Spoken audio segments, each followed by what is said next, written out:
ఆత్మశక్తితో మరి ప్రార్థిస్తున్నాం.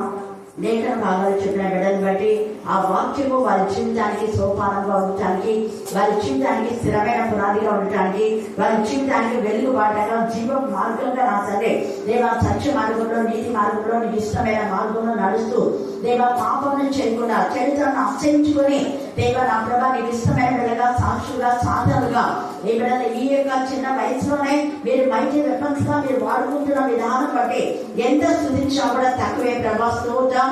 ఇలాంటి ఆలస్యమేముందో చదవల లేఖన భావన ఆశించి విడిచి మా అందరి జీవితాల్లో మీరు పరిపరిచేది కాక ప్రత్యేక రీతిలో సహోదరు సునీతని జ్ఞాపకం చేసుకుని తండ్రి ఆమె యొక్క నా ప్రభా దీని స్థితిని మీరు కటాక్షించి ఆమె కన్నీటి జీవితం సమాప్తి చేసి ఆమెకు పెన్షన్ రావడానికి మార్గం చాలా చేయడానికి ప్రార్థిస్తున్నాం. నిస్సాయ స్థితిలో ఉన్న ఆ బిడ్డను మీరు జ్ఞాపకం చేసుకుని ఆయన కనికరించండి, కనికరించండి, కనికరించండి, కనికరించండి, కనికరించాలని ప్రార్థిస్తున్నాం. అలాగే ఎంతమంది బిడ్డలు ఎవరి సహాయం లేక ఒంటరి జీవితంలో నా తండ్రి మానసికంగా కృంగిపోతున్నారు, అలాంటి వారిని అందరినీ నేను జ్ఞాపకం చేసుకోవాలని ప్రార్థిస్తున్నాం. ఏ కుటుంబంలో అయితే నా ప్రభా తల్లిదండ్రులకు పిల్లల మధ్య సరైన అవగాహన లేదు, అలాంటి అనేక కుటుంబాలు మీరు కడుతున్నారు తండ్రి. అందుకు మీకు ఎంత స్థుతించినా కూడా తక్కువే ప్రభా. మీకే స్తోత్రం, మీకే స్తోత్రం, మీకే స్తోత్రం, మీకే స్తోత్రం. భయంకరమైన తాగు నుంచి అనేక మంది బిడ్డలు మీరు విడిపించారు, అందుకు ఎంత స్థుతించినా కూడా తక్కువే. సేవ తిరిగి వారికి తాగుడనే మద్దలే వ్యసనం పడిపోవడం, మద్దరి ప్రవేశించకుండా దురాత్మను గమనించమని ప్రార్థిస్తున్నాం. సహోదరి మేరీ మా ప్రభను అందరినీ సురేష్ కాల్ చేసి ఉండగా వారి పిల్లలను పట్టి పీడిస్తున్న దుష్ట శక్తులు, దురాత్మల, ప్రేతాత్మల సమూహం చేయబడి మానసిక శుద్ధ శక్తులు ఏసునామని గద్దించి పాతలుగా బంధించమని ప్రార్థిస్తున్నాం. కనికరించండి, కనికరించండి, కనికరించండి, కనికరించండి. ఒకప్పుడు దురాత్మలతో పీడింపబడుతున్న కుమారుని మీరు స్వస్థత ఇచ్చారు, కానీ మరలా వాక్యంతో నింపబడిన విధానం బట్టి దేవ ఖాళీ ఉన్న ఆ బిడ్డ హృదయాన్ని భయంకరమైన దురాత్మల చేత మరలా పీడిస్తబడి ఉండగా ఆ బిడ్డను జ్ఞాపకం చేసుకుని తండ్రి ఆ తల్లి కన్నీటిని మీరు తుల్చండి. కుటుంబంలో నెమ్మది కలుగజేయమని ప్రార్థిస్తున్నాం. తల్లిదండ్రులకు పిల్లలకు సరైన అవగాహన మీరే దయచేది కాక కనికరించండి, కనికరించండి, కనికరించండి. మరి కుమార్తె వెంటనే డాక్టర్గా ఉంటుండగా మీ జ్ఞానాత్మత నింపుతుంది కాక లేదా మీరు ఉద్యోగం ఇస్తానన్నారు, ఇచ్చారు, అందుకు మేము స్థుతిస్తున్నాం. అలాగే డిఎస్కి రాసే ప్రతి బిడ్డలో మీ నామం, మీ రక్తం మీరు చూపిస్తున్నారు దేవా. గతంలో 2024లో మీరు కొందరికి ఉద్యోగాలు ఇచ్చినందుకు మేము స్థుతిస్తాం. 2025లో కూడా మీరు మా తండ్రి దేవా కనీసం ముగ్గురికైనా మేము అడిగారు, కానీ ఇప్పటికి 9 మందికి మీరు గవర్నమెంట్ జాబ్ ఇచ్చారు, అందుకు మేము స్థుతిస్తున్నాం. ఈ డిఎస్సి లో కూడా నా తండ్రి మీరు ఇవ్వబోయేటటువంటి ఉద్యోగాలు బట్టి ఎంత స్థుతించా కూడా తక్కువే దేవా. ఉదయం వేళ నా ప్రభ మరి దేవుడి చిచి నా తండ్రి అశోకు నా ప్రభ ఇంకా నా తండ్రి ఇచ్చిందని నా ప్రభ నా తండ్రి శాండల్ మీరు జ్ఞాపకం చేసుకుని వారు చక్కగా రాయడానికి మార్గం చాలా చేశారు. వారు ఆన్సర్ ఆత్మానుసారులు అనే మాట మనం ఈ రోజు ధ్యానం చేసుకోబోతున్నాం. ఆత్మానుసారుల యొక్క లక్షణం ఏంది చెప్పాలి. ఆత్మానుసారుల యొక్క లక్షణం ఏంది? నీతిగా బతకడం, ఇంకా నీతిగా బ్రతుకుతాడు, యథార్థంగా బ్రతుకుతాడు, ఇంకా పరిశుద్ధంగా జీవిస్తాడు. అది ముఖ్యంగా ఆత్మానుసారులు ఆత్మ విషయంలో పైన ఆసక్తి కలిగి ఉంటారు. మొన్న సజీవ్ అన్నాడు, కొంతమంది ఆత్మలు రాలేకపోతున్నారు మేడం అన్నాడు. అంటే నువ్వు 2 రోజులు రాలేదు కదా, అందుకేమో తర్వాత చూడాలా. ఈరోజు చూడు వచ్చినారా? హల్లెలూయా. అడిగినందుకు నాకు చాలా సంతోషం. అంటే ఒక్కరు రాకపోయినా కూడా బిడ్డలు ఎంత ఆసక్తితో వాళ్ళ కోసం ప్రార్థన చేస్తున్నారు. వీళ్ళేంటి నేను అన్నా అక్క కొంచెం బాగాలే, మాకు కావు నొప్పి పెట్టేవాళ్ళు అని నేను చెప్పిన. నిర్మలంగా వాళ్ళు కూడా వస్తారు కాకపోతే పరిస్థితులను బట్టి అని చెప్పేసరికి సంతోషపడ్డారు. ఎందుకు నేను చెప్తున్నా అంటే ఆత్మానుసారులు ఒక్క ఆత్మ రాకపోయినా కూడా ఎంతగా బాధపడతారంటే అంత బాధపడతారు. మనం కదా మన పెళ్లిళ్ళకు సొంత వాళ్ళు ఎవరైనా రాకపోతే బాధ ఉంటుంది కదా, ఇంటి ప్రతిష్టకు ఎవరైనా రాకపోతే బాధ ఉంటుంది. కానీ ఆత్మానుసారులు ప్రార్థన రాకపోతే ఆత్మ బాధపడాలి. ఇక్కడ ఈ లాజరు కూడా ఆత్మ సంబంధమైన వ్యక్తి, జీవించే జీవిత కాలం అంతా కూడా ఆయనకు ఉన్నా లేకపోయినా దేవుని హత్తుకొని ఆనుకొని జీవించాడు. ఈ రాత్రి మనం కూడా ఈ 3 చేయాలి. మనకు ఏది ఉన్నా లేకపోయినా, ఆరోగ్యం ఉన్నా లేకపోయినా, ఆస్తి ఉన్నా లేకపోయినా, సంపద ఉన్నా లేకపోయినా, ధనం ఉన్నా లేకపోయినా, చదువు ఉన్నా లేకపోయినా, ఇతరులు మనం సహకరించకపోయినా, ఇతరులు మనం మరి వేరెత్తి చూపించినా, నిందలు వచ్చినా, బాధలు వచ్చినా, ఏది వచ్చినా దేవుని హత్తుకొని ఆనుకొని దేవుని పైన ఆధారపడి మన జీవిత పరుగు పందంలో ముందుకు వెళ్తూ ఉంటే మనం ఆత్మానుసారం. ఈ గుణ లక్షణాలు ఈ లాజరులో ఉన్నాయి. లాజరు ఒకప్పుడు ధనవంతుడే, కానీ పరిస్థితులను బట్టి అలా అయిపోయాడు. అయితే ధనం ఉన్నప్పుడు ఒకేలాగా ఉన్నాడు, ధనం లేనప్పుడు ఒకేలా ఉన్నాడు. ప్రస్తుత పరిస్థితిలో మనల్ని అది కూడా చదివి చెప్పిండు, చక్కగా చెప్పిండు ఆ పిల్లోడు. వాళ్ళకి ఏమైనా బాగలేకుంటే ఒకసారి మళ్ళీ తర్వాత బాగినాక మనం కొంచెం ఎస్కేప్ అవుతుంటా అంటే లేదులే పరిస్థితిని బట్టి ఖచ్చితంగా వస్తారని నా నమ్మకం. కానీ ఆ బిడ్డ చెప్పినట్టుగా ఒకవేళ ఉంటే మార్చుకోండి. అవకాశం అంటే మనం అవకాశవాదంగా ఉండు. ఎల్లప్పుడూ ప్రభులో, ఎక్కడున్నా ప్రభులో. నేను మళ్ళీ చెప్తున్నా, ఒకవేళ ఇక్కడికి రాకపోయినా వేరే ఊళ్ళో ఉన్నారనుకోండి, వాక్యంలో ప్రార్థనలో ఎదగాలి. మీరు ఎదిగారా లేదన్నది అక్కడ గ్రంథంలో లిఖితమై ఉండదు. లేదా ఈ ప్రాంతంలో చాలా మంది ఇప్పుడు మనం ఇక్కడ ఉన్నవాడు కనీసం 100 పైగా ఉన్నామని మనం అనుకుంటే ఇక్కడ కొన్ని వేల మంది ఏకీభవిస్తున్నారు. ఎందుకంటే ఆ టైమింగ్స్ నేను రాస్తా కాబట్టి వాళ్ళు చెప్తారు నాకు, అక్క మీతో పాటు మేము ఏకీభవిస్తున్నాం, మాకు లైవ్ లో పెట్టరా అన్నాడు. లైవ్ లో పెడితే అదే టైంలో మీరు ఉండాలి కదా, కానీ అదే యూట్యూబ్ లో పెడితే ఎప్పుడైనా మీరు చూసుకోవచ్చు కదా అంటే అవును అక్క మంచిదే అని చాలా మంది లైవ్ అడిగినారు. లేదా మాకు ఇది కాన్ఫరెన్స్ కాల్ కలపండి అంటున్నారు. అలాగా కాదు, నేను నా సెల్లోనే వీడియో తీస్తున్నారు కాబట్టి. అయితే ఎంత మంది ఏకీభవిస్తున్నారంటే అంతమంది. హల్లెలూయా హల్లెలూయా హల్లెలూయా. ఇక్కడికి రాలేని పరిస్థితిలో మీరు ఖచ్చితంగా ప్రేయర్లో ఏకీభవించండి. ఆ టైంలో మీరు వాక్యం అర్ధగంట అయినా దేవుడికి సమయం ఇవ్వండి. ఎంత ఆశీర్వాదాలు చూడండి. ఎంత ఆశీర్వాదం అంటే ఈ లాజరుకు వచ్చిన బ్లెస్సింగ్స్. అసలు మన ఆశీర్వాదం టోటల్ గా ఆ యొక్క చెరుకు రసం పిండి పిప్పి చేస్తే వచ్చే తేలిన పదార్థం ఏంటంటే మనం పరలోకంలో చేయాలి. టార్గెట్ అంతేనా అందరికి?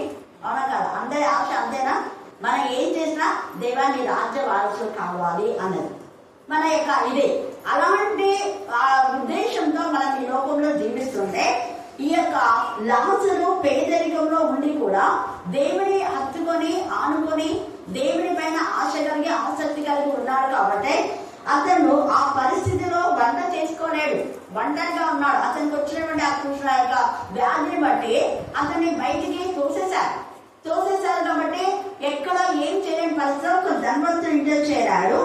ఆ ధనవంతుని యొక్క రొట్టె ముక్కలు, బల్ల మీద నుండి పడు రొట్టె ముక్కలతో ఆకలి తీర్చుకున్న గోరెను.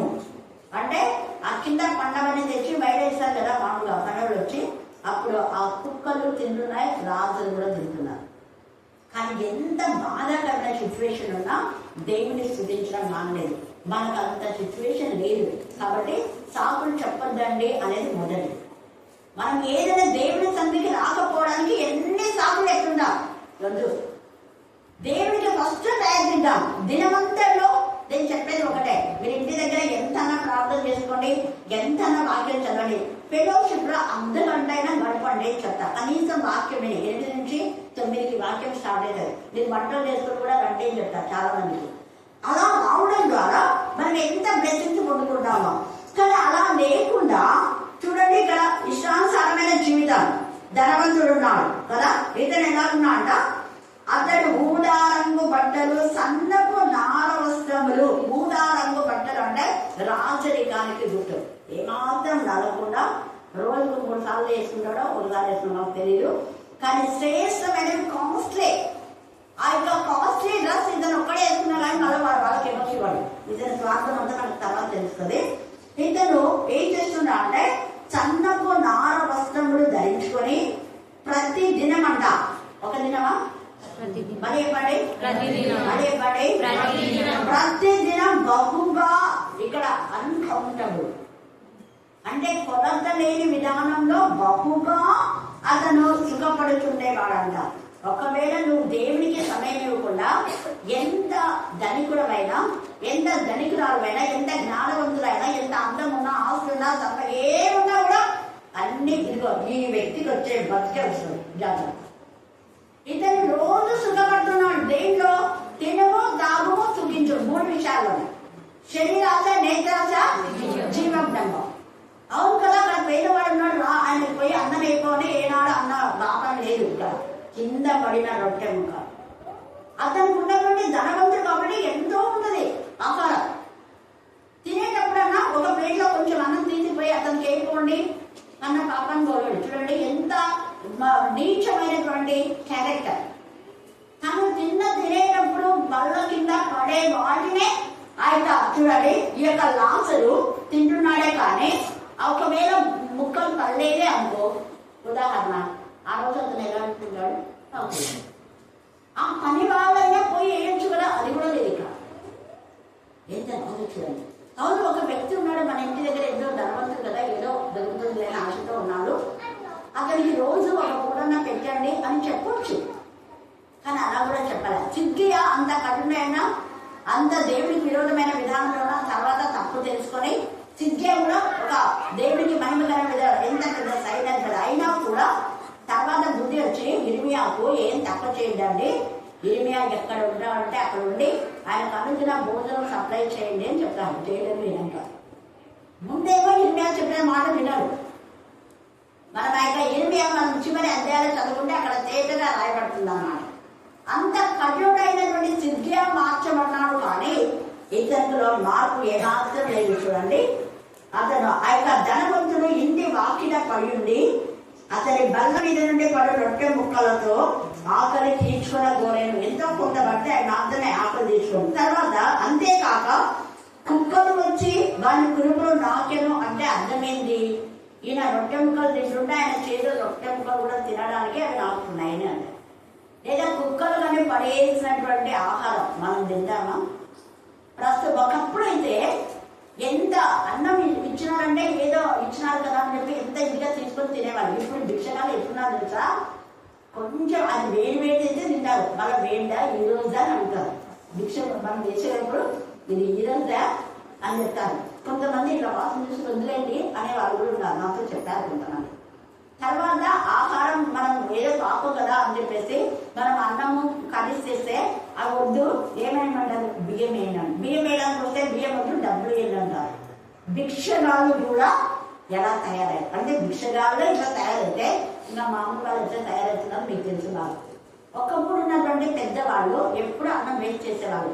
కాలువలు అసలు పడేదాము, అన్నం అది దైవ సమానము, ఏదో మన పొట్టకూరు కోసం ఇచ్చాడని తాము తినంగా మిగిలింది ఎవరికైనా వేసేవాళ్ళు. కానీ కాలువల్లో ఎక్కడంటే అక్కడ ఇప్పుడు మనలో ఏమన్నా ఇష్టం వచ్చినట్టే వండడము, కాలువలు పడాలి.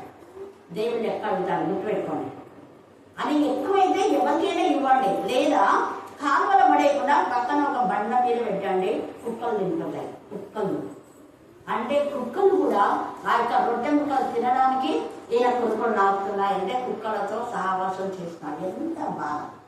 కానీ అలాంటి బాధకరమైన విషయంలో కూడా దేవుని ఆరాధిస్తున్నాడు, స్తుతిస్తున్నాడు, మహిమపరుస్తున్నాడు. దావీదులా మనం కీర్తన 57 చదవండి, 1-2 వచ్చినాడు. కీర్తన 57:1-2 వచ్చినాడు. నన్ను కరుణింపుము దేవా, నన్ను కరుణింపుము, నేను నిన్ను శరణు తెచ్చిన్నాను. ఆపదలో ఉండి ప్రార్థన చేస్తున్నాను, ఆపదలు తొలగిపో వరకు నీ శరణు తెచ్చిన్నాను. నేను ఎక్కడ లేదను. ఒకవేళ ఆపదలు తొలగిపోయిన తర్వాత నేను వదిలిపెడతానంటే కాదు. మళ్ళీ అంటాడు, నేను ఎల్లప్పుడు అయితే నా ప్రభుత్వం చూస్తాను. ఎల్లప్పుడు అంటే నేను రాజుగా ఉన్నప్పుడు, రాజుగా లేకుండా తలబడుతున్నప్పుడు, శత్రువులు నన్ను వెంటాడుతున్నప్పుడు, నా తల వెంట్రుకల కంటే శత్రువులు నాకు విరోధంగా లేచినా కూడా నేను దేవుని స్తుతిస్తాను. 7 మార్లు దేవుని స్తుతించేవాడు, 3 మార్లు ప్రార్థించేవాడు. ఈ యొక్క గుహలో ఉండే భయంకరమైన శవాల యొక్క వాసన, గుహలో ఎముకలన్నీ కత్తుల్లాగా ఉన్నాయి. అవి ఎన్నిసార్లు గాయమై పుచ్చుకొని మరి రక్తసిక్తం అయినా కూడా వాటి వైపు చూడకుండా దేవుని ప్రార్థన చేస్తున్నాను. దావీదు గొర్రెల దొడ్డిలో నుంచి నన్ను తీసుకో తగ్గినేత విశ్వాసం గాఢప్పుడు కాలేదు. అలాగనే దేవుడు చేసిన మేలుని బట్టి మనం ఎప్పుడు స్తుతించే వారంగా మనం ఉండాలి. ఈ రాజు అలా స్తుతిస్తున్నాడు కాబట్టి దేవుడు అతనికి ఉన్నత స్థాయి ఇచ్చాడు. తర్వాత ఇక్కడ చూస్తే ఈ దరిద్రుడు చనిపోయి దేవదూతలతో, చూసారా ఎవరితో గుంపమన్నాడ, దేవదూతలు. హల్లెలూయా, హల్లెలూయా. కొంతమంది చనిపోయేటప్పుడు చెప్తుంటారు, నాకు చనిపోక ముందు దానం అంటే కూడా అడిగింది. 102 సంవత్సరాలు బ్రతికింది. దానం అంటేకి చాలా మందికి తెలుసు. ఆమె అందరి కోసం, వాళ్ళ వివాహాల కోసం ప్రేయర్ చేసింది. తర్వాత నన్ను అడిగింది, అంటే అందరికీ పెళ్ళిళ్ళు అయిపోయినాయండి, ఒక్క ఆమె మాత్రమే, అంటే ఇంక్లూడింగ్ సౌదా కోసం కూడా. నేను ఎవరెవరికి చెప్తే వాళ్ళందరి కోసం చేసింది. సౌదా ఒక్కటి ఉంది అని చెప్పి అంటే చనిపోయే ముందు నన్ను అడిగింది. నవీన్ వీళ్ళంతా వాళ్ళ కాలు తీసుకుని వస్తుంది నవీన్. ఆ రోజు నవీన్ కూడా ప్రేమ్ చేయించిన నేను. ఇంకా అలాగా ఆమె అంటుంది, సలోమి నాకు పెద్ద చాలా ఆకాశం, భూమికి ఆకాశం అంతా ఉంది, చేతులు చాపి నా దగ్గరికి వచ్చి ఇలాగ నన్ను లేవనెత్తుతున్నారు, ఇలా వచ్చింది దర్శనం అనేది ఆంటీ. నాకు అర్థమైంది ఆంటీకి చివరి గడియలని, కానీ నేను చెప్పలేదు. ఆ చివరి గడియలో చాలా బాధపడింది ఆంటీ, చాలా ఏడ్చేసింది కూడా. అయితే ఆంటీ ఎప్పుడు కూడా తన బర్త్డే సెప్టెంబర్ 12 అవుతుంది, నా బర్త్డే సెప్టెంబర్ 9. ఖచ్చితంగా నేను ఆంటీకి కోసం నేను గిఫ్ట్ తీసుకునేస్తే అప్పుడు మళ్ళీ నాకు గిఫ్ట్ ఇస్తుంది ఆంటీ ప్రతి సంవత్సరం. దాదాపు మాకు 40 సంవత్సరాల అనుబంధం ఆంటీకి నాకు. అలాగా ఆంటీ చనిపోయినప్పుడు నిజంగా దేవదూతలను తీసుకువెళ్ళారు. కొంతమందికి ముందే, ఇంకా కొంతమంది ఏడుస్తుంటారు, కొంతమంది భయపడుతుంటారు. కారణం ఏంటంటే వాళ్ళ యొక్క మరణము భయంకరంగా ఉన్నప్పుడు వాళ్ళు గావు కేక వేసి ఏడ్చుకుంటూ చనిపోయే వాళ్ళు ఉన్నారు, నమ్ముతూ ఆంటీ చనిపోయే మరుసటి రోజు వరకు ఉన్నారు. అదే ఎవరో దూరం నుంచి రావాలి అని చెప్పేసి. అయితే ఎంత స్మైలింగ్ ఫేస్ అంటే అంత 102 సంవత్సరాలు కూడా అంత కలగా ఉండింది ఆంటీ ముఖం. దేవుడి పిల్లల ముఖం అలా ఉంటుంది చనిపోయినాక. నాన్న కూడా 2 days నుంచి బాంబే నుంచి రావడం చెప్పేసి అలాగా. ఎందుకు నేను చెప్తున్నా అంటే చనిపోయిన మనల్ని మనం చనిపోయే ముందు దేవుడు తన దూతలు పంపి వాళ్ళ యొక్క మరణము దేవుడికి ఇష్టం. అందుకని ఆత్మానుసారంగా మనం జీవిస్తే దేవుడి ఆత్మానుసారం యొక్క జీవితాలు వాళ్ళ యొక్క మరణము దేవుడికి ఇస్తాయి. దేవుడే తన దూతలను పంపి ఆయన లేచి ఆహ్వానిస్తాడు. తండ్రి అయినా దేవుడి యొక్క మరి ఆ సన్నిధిలో ఉన్నటువంటి యేసయ్య కూడా ఆహ్వానిస్తూ సెకండ్ చనిపోయినప్పుడు కుటుంబాశ్రంలో ఉండడం నేను చూచానంటే వెంటనే యేసయ్య రా పైగా అంటాడు.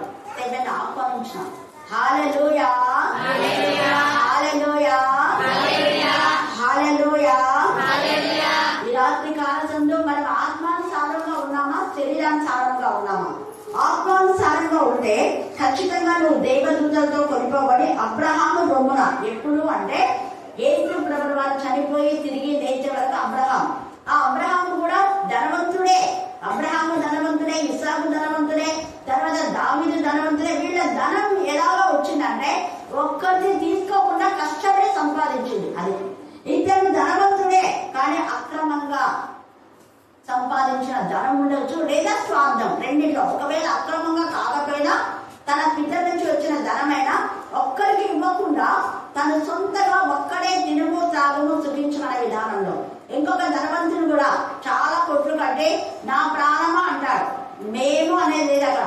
తన వ్యక్తిగతంగా నా ప్రాణమా తినుము తాగుము సుఖించుము, దేవుడు నీకు దయచేసి ఆయుష్కాలం అంతా బాగా ఉండాలి, కొట్లన్నీ నింపేస్తా అన్నారు. చూడండి ఎంత నీచమైన ఆలోచన. దేవుడిచ్చిన దాన్ని 10 మందితో మనం షేర్ చేసుకోవాలి. ఈ లాజరు ఒకప్పుడు అలాగే ఉన్నాడు. అందుకే దేవుని దూతల యొక్క లక్షణం, దేవుని దూతలు ఎప్పుడు మనకు సహాయం చేయడానికే ఉంటారు. మనం ఇద్దరికి సహాయం చేసే వారుగా ఉన్నామా? ఈ ధనవంతుడు కనీసం ఆ ఒక్క వ్యక్తి కూడా సహాయం చేయలేనటువంటి నీచమైనటువంటి క్యారెక్టర్. కానీ వాళ్ళు పనిచేస్తున్నారు కాబట్టి ఏదో వాళ్ళకి సహాయం చేసి ఉండవచ్చు మేబీ. అయితే ఇక్కడ చూడండి, అందుకనే ఈ వ్యక్తి, ఈ యొక్క దేవునికి విరోధంగా జీవించిన ఈ వ్యక్తి, ఈ ధనవంతులు అందరూ నరకానికి పోరు. అది కూడా తప్పుడు యొక్క ఆలోచన. ఎందుకు అంటే ధనవంతుడైనటువంటి అబ్రహామే దేవుని యొక్క సన్నిధిలో ఉన్నాడు. ఇప్పుడు లేదు. ఇప్పుడు తండ్రి యొక్క మరి యేసు ప్రభావం చనిపోయి తిరిగి లేచిన తర్వాత అబ్రహాము రొమ్ములు కాలు చేసి పరదైసు అనే ఒక ప్రదేశంలో పరలోకంలో ఒక భాగంలో ఉన్నారు వీళ్ళంతా కూడా. హల్లెలూయా హల్లెలూయా. తీర్పు దినము వరకు వాళ్ళకంతా కేటాయించిన ప్రదేశాల్లో వాళ్ళు ఉంటారు. ధనవంతుడే అబ్రహాం కూడా, ఇస్సాకు ధనవంతుడే, దావీదు ధనవంతుడే. దావీదైతే ఎల్లప్పుడు అయితే నా ప్రభువు చూచింది అంటే స్టిల్ నవ్వు, ఇప్పుడు కూడా చనిపోయినా కూడా నేను నా దేవుడు చూస్తూ ఉంటాను. అక్కడ అర్థం అంటే దేవుని సన్నిధిలో నేను ఉన్నాను అనే నిరీక్షణతో ముందే ఆ లేఖన భాగాల ప్రవచన రూపకంగా దావీదు తెలియజేస్తాడు. యేసు ప్రభుల వారి యొక్క శిలువ మరణంలో ఆయన నా దేవా నన్నెందుకు చేయి విడిచిపోయి కీర్తన 22లో ప్రవచన రూపకంగా తెలియజేస్తాడు. వీళ్ళంతా ధనవంతులే కానీ ఒక్కరిని ఆశించకుండా కష్టోర్జితంతో వాళ్ళు ధనాన్ని పెంచుకున్న వాళ్ళు. అసలు దావీదుకున్న ధనం అయితే లెక్కలేదు. ఆయన ఆ వెండి అసలు లెక్కలేదంట. బంగారం అయితే చూపించాడు దేవుని మందిరాన్ని, ఎంత గోల్డ్. అయితే ఆ యొక్క మంచాలు కూడా బంగారంతో చేయబడ్డాయి, బంగారం కళ్ళాలు. చాలా తెలుసా, ధనవంతులే. ఇలా ధనవంతులంతా నరకానికి పోలేదు. వాళ్ళకు ధనం ఉన్నా ఏమన్నారు వాళ్ళు అంటే, ఈ ధనం మాకు లెక్కలేదు, దేవాన్ని వాక్యమే. అందుకే అబ్రాహాము విశ్వాసంతో దేవుని స్తుతించాడు. విశ్వాసంతో ఉన్నాడు కాబట్టి పోగొట్టుకున్నదంతా తిరిగి తన తమ్ముడికి మన యొక్క లోతుకు మళ్ళా తీసుకొని వచ్చించాడు ఆస్తిని అంతా కూడా. కానీ విశ్వాసంతో ఉన్న అబ్రహాములకు వేలైపోవడం ద్వారానే లోతు ఉన్న ఆస్తిని కోల్పోయాడు. అందుకే సహవాసం అనేది చాలా చాలా ప్రాముఖ్యం. ఈ లాజరు ఎప్పుడు దేవునితో సహవాసం, అబ్రహాం దేవునితో సహవాసం, ఇస్సాకు దేవునితో సహవాసం, తర్వాత యాకోబు దేవునితో సహవాసం, దావీదు, వీళ్ళందరూ కూడా, ఎస్తేర్ మహారాణి, తర్వాత ప్రధానమంత్రి అయిన మొదటగా దేవునితో సహవాసం. వాళ్ళంతా కూడా రాణులైనా రాజులైనా వాళ్ళు సంపన్నులైనా కూడా దేవుని సన్నిధిలో ఉన్నారు. కారణం ఏంటంటే వాళ్ళ స్థితిని బట్టి వాళ్ళు ఆలోచించగా దేవుని స్తుతించిన. వాళ్ళ గతిని స్థితిని వాళ్ళు చూసుకోలేదు. మనం మా గతి స్థితి ఎరకుండా ఇష్టాంతరంగా ప్రవర్తిస్తే ఈ ధనవంతులకు వచ్చే గతే ఉంటుంది. జాగ్రత్త. అందుకే ఈ రాత్రి దేవుడితో మాట్లాడుతున్నాం. దేవుడికి సమయం ఇవ్వకుండా నువ్వు ఎన్ని పనులు చేసినా వేస్ట్. అది చిరిగిపోయిన సంచిలో వేసినట్టే ఉంటుంది, అవునా కదా? అదే దేవుడికి సమయం ఇవ్వు, నీ ఆశీర్వదించబడుతుంది. నీ యొక్క ఇంటి బిస్కెట్ వచ్చి దేవుడు ఆశీర్వదిస్తాడు, నీ ఆహార పాత్రను ఆశీర్వదిస్తాడు. అందుకే వంట చేసేటప్పుడు మీరు ముందు ప్రార్థన చేయండి, అయిపోయాక ప్రార్థన చేయండి అని చెప్పారు. భోజనం తినేటప్పుడు ముందు ప్రార్థన చేయండి, తిన్న తర్వాత కూడా ప్రార్థన చేయండి.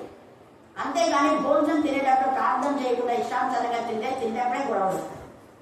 తినకుండా ప్లేట్లు అలా ఇచ్చి పడేస్తారు. కొంతమంది తిన్నాక అజీర్తి, తిన్నాక బలహీనత, ఇవన్నీ కాకుండా ఉండాలంటే ఫస్ట్ ప్రయారిటీ మనం దేవునికి ఇవ్వాలి. వీళ్ళు పేదరికంలో ధనంలో ఎప్పుడున్నా దేవుని ఆరాధించారు కాబట్టి దేవుని సన్నిధిలో క్షేమంగా వాళ్ళంతా చూడండి నెమ్మది పొందుతున్నాడే ఇక లాజరు అయితే. కానీ ఈ ధనవంతుడైతే చూడండి ఇక్కడ సుఖించాడు, కానీ ఇక్కడ ఆ యొక్క మరి దేవుని యొక్క సన్నిధిలో లేకుండా నరక యాత్ర పడుతున్నాడు. ధనవంతుడు కూడా చనిపోయి పాతి పెట్టాడు. అప్పుడు అతను ఎక్కడికి పోయాడంట, పాతాళంలో ఏం చేస్తున్నాడంట, పాతాళంలో బాధపడుచు అడగం చేసుకోండి. నువ్వు ఇక్కడ దేవుని తెలియకుండా, దేవునికి సమయం ఇవ్వకుండా నీ ఇష్టాంతరంగా తినుము తాగుము సుఖించుము అని అంటే నీకు బాధ వచ్చేది. నీ విద్య ఎక్కువ ఉండకూడదు, నీ ఉద్యోగం ఎక్కువ ఉండకూడదు, నీ భార్య పిల్లలు ఎవరైనా కూడా వాళ్ళ దేవుని తర్వాతనే వాళ్ళు ఉంటారు. దేవునికి సమయం కూడా చేస్తే ఇదిగో వచ్చే వాళ్ళకంతా ఇదే కథే, బాధపడతారు. ఇక్కడ నువ్వు అలా ఎంజాయ్ చేయాలని కూడా సండే వచ్చిందంటే పార్కులకు వెళ్తున్నారు మనలు. సండే వచ్చిందంటే సినిమా, సండే వచ్చిందంటే ఈరోజు మంచి సినిమా వస్తుందని సినిమా దగ్గర అక్కడ టీవీలో కలుసుకొని పోయి ఉంటారు. పక్కన ఎవరైనా మాట్లాడితే నువ్వు మాట్లాడదు, ఆ సీన్ బాగుంది అనేవాళ్ళు ఉంటారు. పిల్లలతో అందుకే పిల్లలు వెళ్ళిపోతున్నారు. తల్లుడు సినిమాలు చూస్తున్నారు, పిల్లలు పెట్టుకొని చూస్తున్నారు. తల్లుడు దేవుని మందిరానికి వచ్చి పిల్లలు కూడా దేవుని మందిరానికి వస్తే ఎంత మంచిగా ఉంటుంది ఆ కుటుంబం. హల్లెలూయా, హల్లెలూయా. దేవుని పిల్లలకి ఎప్పుడప్పుడు దేవునికి సన్నిధానం ఒక ఆరాటం ఉంటది. మనం చూడండి, పాపం భాస్కర్ వాళ్ళ తమ్ముడు ఇక్కడ జంతువులు వచ్చి ఎంత చక్కగా పాడబడి సంతోషంతో మళ్ళా ట్రైన్ చేసుకుని వెళ్ళాడు. తల్లితో కూడా దేవుడు జ్ఞానవంతురాలు ఏమైతే చెప్పాడు, మళ్ళీ చెప్పాలా, ఆమె పునాదినప్పుడు ప్రే చేయించింది. మళ్ళా పైన టాప్ వేసేటప్పుడు మళ్ళీ వచ్చి ఏం చెప్పింది తెలుసా, పాప వాళ్ళందరూ రమ్మని చెప్పి అక్కడ ముఖ్యంగా వాతావరణం కోసం ప్రే చేయగలమా. దేవుడికి స్తోత్రం. వాళ్ళది అయిపోయిన తర్వాత వర్షం వచ్చింది. హల్లెలూయా, హల్లెలూయా. మనలోకి అందరికి అదే చెప్పినా, దవిద ఇలా చెప్పింది, మీరు వర్షంకు రాకుండా ప్రే చేయండి. అది అయిపోతేనే అందరు తిని భోజనాలు అయిపోయి బాగా ఫ్రీగా కూర్చొని అప్పుడు వచ్చింది వర్షం. థ్యాంక్ గాడ్ అనుకున్నాను. పోయి నేను ఆ టైంలో పోయి ఇట్లా ప్రే చేసి వచ్చినాను. దేవునికి స్తోత్రం. ఎందుకు చెప్తున్నా అంటే, మనం కరుణా పీఠంలో ఏదైనా వెంటనే పొద్దున అడిగింది ఆమె, మళ్ళీ ఆ రోజంతా దేవుడు మంచిగా చేశాడు. దేవునికి స్తోత్రం. ఆయన కనికరమ తండ్రి. నువ్వు ఏది అడిగితే అదన్నీ ఖచ్చితంగా ఇస్తాడు. కానీ దేవుని హత్తుకుని మొదట స్థానం దేవునికి ఇవ్వాలి. First priority. ఇతనేమో ఇష్టానుసారంగా తినుము త్రాగుమని సుఖించినాడు ఈ లోకంలో. ఇప్పుడు అక్కడ బాధపడుతున్నాడు. పాతాళంలో బాధపడుతూ కన్నులెత్తి దూరం నుండి అబ్రహామును చూసినాంట. దూరం నుండి అంతవరకు అబ్రహాము తండ్రిగా లేడు. ఇప్పుడు ఏమంటున్నాడు, ఇప్పుడు తండ్రి మనకు వచ్చింది. చూడండి, ఇప్పుడేమో తండ్రివైన అబ్రహమా అని అంటాడు. ఇంకా అదంతా చాలా ఉంది. తండ్రివైన అబ్రహమా దా ఎందుకు కనికరపడి, మందు కనికరపడినావా? ఏ కొలత కొలితే అదే కొలత కొలవబడతాయి. నువ్వు కనికరం లేకుండా ఆ లాజరు పేదలకు ఆహారం పెట్టలేదు కదా, మరి నీ మీద నాకు ఇంటికి వస్తుంది కనికరం? టిక్ ఫార్ దాట్ అన్నాడు కదా అబ్రహం. ఖచ్చితంగా చెప్పేసినాడు. నువ్వు అప్పుడు కనికరం పడలేదు కదా, నీకు అంతా ఉంది. ఒక్కడికి రోజు వాడికి భోజనం పెట్టచ్చు లాజరు, నువ్వు కనికరం పడ్డా. మరి నేనేలా కనికరం పడతావు నీ పైన? ఒకవేళ కనికరం పడాలని నేను అనుకున్నా, మధ్యన భయంకరమైన అగాధం రావడానికి లేదు. వేడుకొని అడుగుతున్నాడు అక్కడ.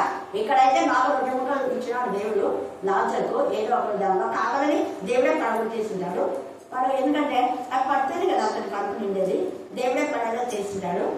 తన బిడ్డలకు ఎప్పుడు కడుపు కాలేలా చేయడు దేవుడు. ఏరియాని పోషించినటువంటి దేవుడు కదా, కాపులతో ఏరియాని పోషించాడు.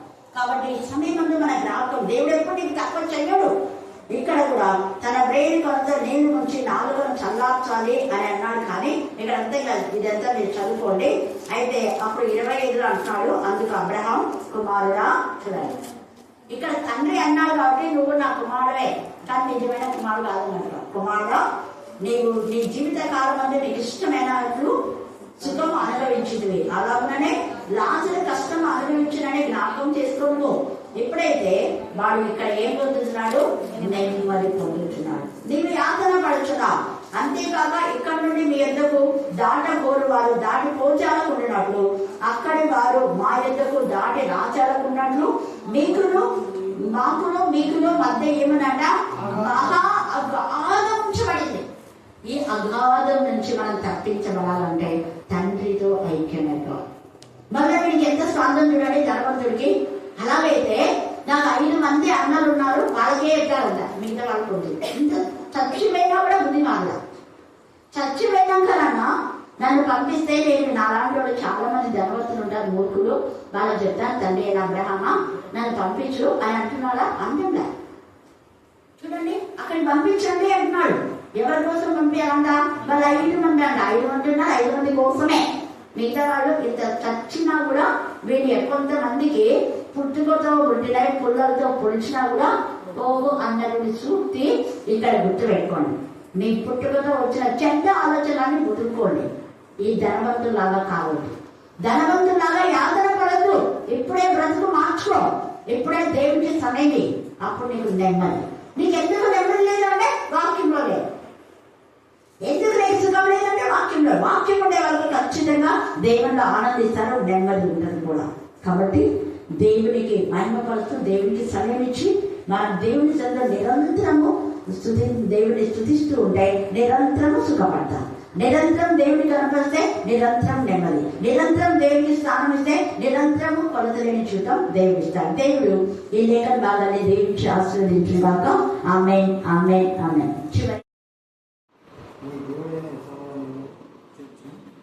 నీవు దాన్ని సాధనపరచు, ఆయన ఏదో చేసి నీ పుత్రుల కంటే నిన్ను విస్తరింపజేయండి. దీవించి ఆశ్రయించుక. ఆమేన్, ఆమేన్, ఆమేన్.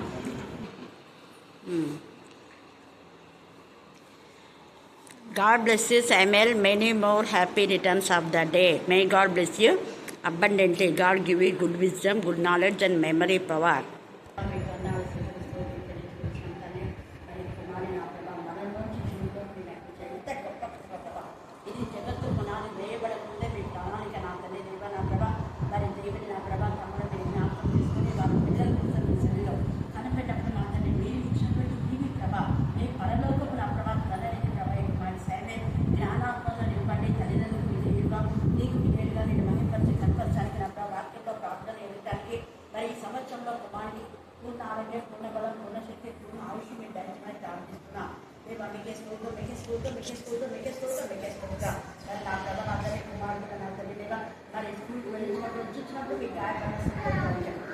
కాలేజీలో కూడా మీ శరీరాలు కూడా వారి పంట పొలం మీరు ఆశ్రయించండి. తోట దేవై కుమారుడు యొక్క అంటగా వాళ్ళు చేసాయని అంటగా మీరు ఆశ్రయించండి. కుమారుడు బట్టి వారి వంశంలో మీరు వర్ధిల్ల చేయడానికి ప్రార్థిస్తున్నాను. అలాగనే వివరాలు ఏమైనా పక్కన కూడా మీరు ఉండి మా తండ్రి నెమ్మది సమాధానం సాధన తండ్రి లేకపోతే మమ్మల్ని మాత్రం మీ చేతులుగా సమర్పిస్తున్నాం. మరొకసారి వారి పొలంలో మీరు రక్తంలో చూపించిన తండ్రి ఇతరుల కంటే ఎక్కువగా నా ప్రభావం ఏమిది నా తల్లి దేవ మన తమ్ముడు కూడా మేము నిర్మిస్తున్నాం ఏది నమ్మగా ప్రార్థిస్తాం తండ్రి ఆమె ఆమె